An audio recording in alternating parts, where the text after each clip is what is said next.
Hello കൂട്ടുകാരെ, എല്ലാവർക്കും ash education ഹബിലേക്ക് സ്വാഗതം. ഇന്ന് നമ്മൾ 1ാം ക്ലാസ്സിലെ കൂട്ടുകാർക്കായി വളരെ രസകരമായ ഒരു പാഠഭാഗവുമായാണ് വന്നിരിക്കുന്നത്. യൂണിറ്റിലെ പറവകൾ പാറി എന്ന ഭാഗമാണ് ഇന്ന് നമ്മൾ നോക്കാൻ പോകുന്നത്. ഒരുപാട് പക്ഷികളും കുട്ടികളും ഒക്കെയായി വളരെ മനോഹരമായ കുറച്ച് ചിത്രങ്ങളും കഥകളും ഇതിലുണ്ട്. അപ്പോൾ നമുക്കൊട്ടും വൈകാതെ വീഡിയോയിലേക്ക് കടന്നാലോ? അതിനു മുമ്പ് ഈ ചാനൽ ആദ്യമായിട്ടാണ് കാണുന്നതെങ്കിൽ ഇപ്പോൾ തന്നെ സബ്സ്ക്രൈബ് ചെയ്യാൻ മറക്കരുതേ. കൂട്ടുകാരെ, നമ്മുടെ പുസ്തകത്തിലെ 1ാമത്തെ പേജ് കണ്ടോ? എത്ര മനോഹരമായ ചിത്രമാണല്ലേ. മുകളിൽ ഒരു വലിയ മരമുണ്ട്. അതിൽ ചുവന്ന നല്ല പഴങ്ങൾ നിറഞ്ഞു നിൽക്കുന്നു. ആ മരച്ചില്ലയിൽ 2 കാക്കകൾ ഇരിക്കുന്നത് കണ്ടോ?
തൊട്ടു താഴെയുള്ള ചില്ലയിൽ ദാ 2 പച്ചത്തത്തകൾ ഇരിക്കുന്നു. താഴെ വെള്ളത്തിൽ 2 താറാവുകളും ഒരു പൊന്മാനും നിൽപ്പുണ്ട്. ഈ ചിത്രത്തിൽ ചെറിയൊരു കവിതയുണ്ടല്ലോ. നമുക്കത് ഒപ്പം പാടിയാലോ? നിങ്ങളും കൂടണേ. പടപട പടപട പറവകൾ പാറി തന തന തന തന തനുതിന താനെ. നമുക്കൊന്നും കൂടെ പാടാല്ലേ? പടപട പടപട പറവകൾ പാറി തന തന തന തന തനുതിന താനെ.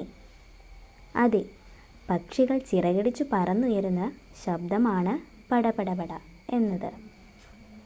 ഇനി നമുക്ക് അടുത്ത പേജിലേക്ക് പോകാം. ദാ ഇവിടെ കുറേ മഞ്ഞക്കുരുവികൾ ആകാശത്തുകൂടെ പറന്നു വരുന്നുണ്ട്. അവ കൂട്ടമായി വന്ന് പാട്ട് പാടുകയാണ്. താഴെ അത് കേട്ട് ഒരു ഭംഗിയുള്ള മയിൽ ആസ്വദിച്ച് നിൽക്കുന്നത് കണ്ടോ? നമുക്ക് ഈ വരികൾ ഒന്നുകൂടി പാടി നോക്കാം. കലപില കലപില പറവകൾ പാറി. കൂട്ടുകാരെ, ഇതിൽ ബാക്കി വരികൾ പൂരിപ്പിക്കാനുണ്ടല്ലോ.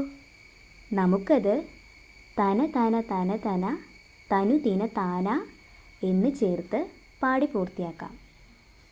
പക്ഷികൾ ഒച്ച വയ്ക്കുന്നതിനെയാണ് നമ്മൾ കലപില എന്ന് പറയുന്നത്. നിങ്ങൾക്കിത് വ്യക്തമായി മനസ്സിലായല്ലോ അല്ലേ? എങ്കിൽ അടുത്ത പേജിൽ എന്താണ് സംഭവിക്കുന്നതെന്ന് നോക്കൂ. പറവകൾ, തൂവലുകൾ, ആകാശത്തൂടെ കാക്കയും തത്തയും പ്രാവുമൊക്കെ പറന്നു പോകുമ്പോൾ അവയുടെ തൂവലുകൾ താഴേക്ക് പൊടിഞ്ഞു വീഴാറുണ്ട്. കറുത്ത തൂവലുകളും പച്ചത്തൂവലുകളുമൊക്കെ താഴേക്ക് വരുന്നു. താഴെ നിൽക്കുന്ന കുട്ടികൾ അത് കണ്ട് വളരെ സന്തോഷത്തിലാണ്. ഒരു കൂട്ടുകാരൻ മരത്തിൽ പക്ഷികൾക്ക് കുടിക്കാൻ വെള്ളം കെട്ടിത്തൂക്കുന്നുണ്ട്. മറ്റു കൂട്ടുകാർ താഴെ വീഴുന്ന തൂവലുകൾ ഓരോന്നായി ശേഖരിക്കുകയാണ്. നിങ്ങൾക്ക് തൂവലുകൾ ശേഖരിക്കുന്ന ശീലമുണ്ടോ കൂട്ടുകാരെ? ദാ നോക്കൂ, 11ാമത്തെ പേജിൽ കുട്ടികൾ തൂവലുകൾ കയ്യിൽ പിടിച്ചിട്ടുണ്ട്. ഒരു കൂട്ടുകാരൻ ബൈനോക്കുലർ ഉപയോഗിച്ച് ദൂരെയുള്ള പക്ഷികളെ നോക്കുകയാണ്. എന്താണ് ബൈനോക്കുലർ? അതായത് ദൂരെയുള്ള കാഴ്ചകളെ അടുത്ത് കാണുവാനായിട്ട് സാധിക്കുന്ന ഒരു ഉപകരണമാണ് ബൈനോക്കുലർ. എങ്കിൽ കഥയിലേക്ക് പോകാം. മരത്തിന്മേൽ ഒരു പരുന്തും മൂങ്ങയും പൊന്മാനും ഇരിപ്പുണ്ട്. താഴെ ഒരു മയിൽ നിൽക്കുന്നു. കുട്ടികൾ എന്താണ് പറയുന്നതെന്ന് നോക്കൂ.